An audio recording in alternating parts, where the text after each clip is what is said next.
আমাদের ভালো লাগাতে সকলকে অনেক অনেক অনেক স্বাগত জানিয়ে আমার আজকের গল্প আরম্ভ করছি।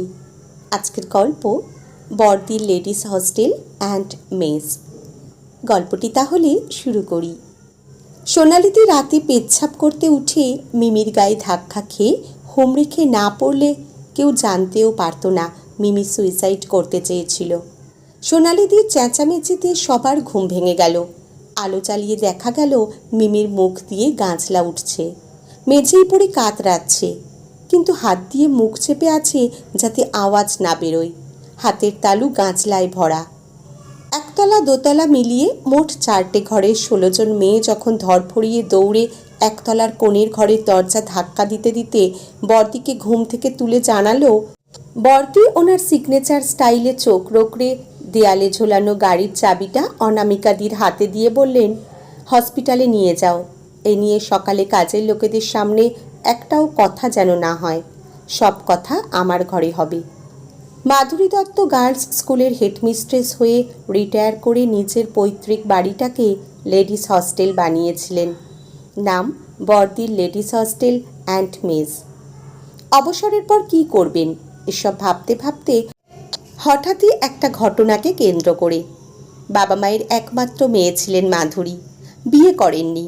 দোতলার 2টো আর একতলার 4টে ঘরের 2টো ঘর মেয়েদের ছেড়ে দিয়েছেন।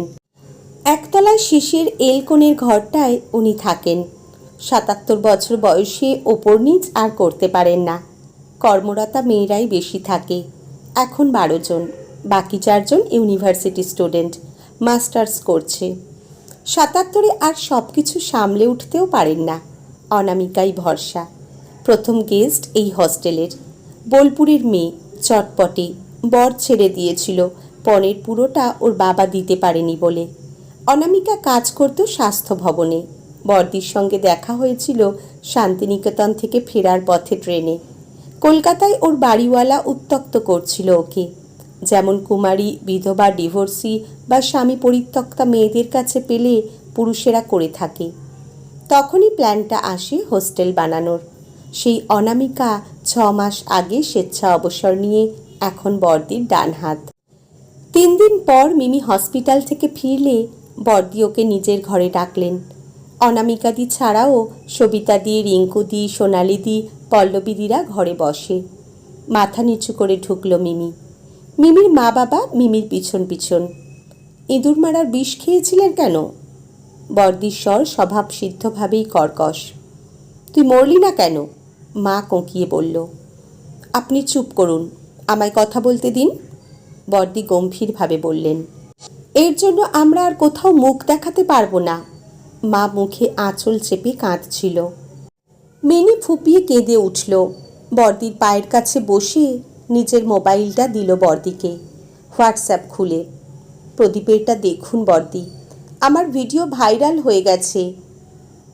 মা এগিয়ে এসে সপাটে চড় মারল মিমিকে।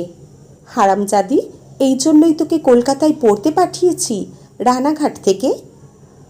বর্দি চোখের ইশারায় মাকে বেরিয়ে যেতে বললেন। তুমি বলনি কেন? মিমিকে বললেন বর্দি। ব্ল্যাকমেল করছিল, সেদিন ডেকেছিল ওর পিজিতে। বিশ্বাস করুন বর্দি, আমি যাইনি সেদিন, পরীক্ষা ছিল বলে। রাগে ভাইরাল করে দিয়েছে। মিমি ফুপিয়ে উঠল আবার। পুলিশে? আরও জানাজানি হয়ে যাবে বর্দি, প্লিজ। মিমি ওনার পা ধরে ফেলল। যেটা দরকার সেটাই করা উচিত, সুইসাইড করে কিছু হবে? গম গম করল ঘরটা। অনামিকাদি ততক্ষণে ফোন করে দিয়েছে পুলিশে। উনি বর্দির নিঃশ্বাসটা পর্যন্ত পড়ে ফেলেন। বিকেলে পুলিশ এলো, মিমির স্টেটমেন্ট নিল। অনামিকাদি, পল্লবীদি মিমির সঙ্গে থানায় গেল এফআইআর লেখাতে। থানা থেকে ফিরলে বর্দি আবার সবাইকে ডাকলেন নিজের ঘরে। মিমি, তোমার সঙ্গে যেটা হয়েছে সেটা ক্রাইম, আর তুমি আমার হস্টেলে যেটা করেছো সেটাও ক্রাইম। তোমাকে হস্টেল ছাড়তে হবে। বর্দি নির্লিপ্ত কিন্তু দৃঢ় কণ্ঠে বললেন, এখানে ডিসিপ্লিন মেনে চলতে হয়। সুইসাইড অ্যাটেম্প্ট ওটা ব্রিচ করেছে। কোথায় যাব বর্দি? কে আমাকে রাখবে? সবাই দেখছে ভিডিওটা। মিমি কাঁদছিল। অলরেডি ফেসবুক, ইনস্টায় উল্টোপাল্টা মেসেজ আসছে। তুমি ইউনিভার্সিটি হস্টেলে অ্যাপ্লাই করো, 2 মাস টাইম দিলাম, তার মধ্যে যেতে হবে। আর শোনো মা, একবার সাইকিয়াট্রিস্ট দেখিয়ে নাও। বর্দি মিমির মাথায় হাত বুলিয়ে দিলেন। সবাই চুপ করেছিল। অনামিকা জানেন বর্দির মত বদলাবেন না, এরকম আগেও হয়েছে। বর্দি এসকর্টকেও হস্টেলে রেখেছেন, কিন্তু যে একবার হস্টেলের নিয়ম ভেঙেছে তাকে বের করে দিয়েছেন। স্মিতা নামের একজন একসময় হস্টেলে থাকত।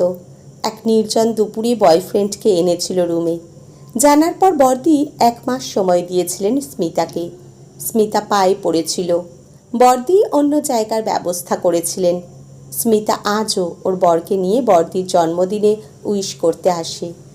অনামিকা জানেন বর্দি মিমির কেসটা লড়বেন, ওই ছেলেটাকে শাস্তি দেয়াবেন, যেমন দিয়েছিলেন অনামিকার বাড়িওয়ালাকে।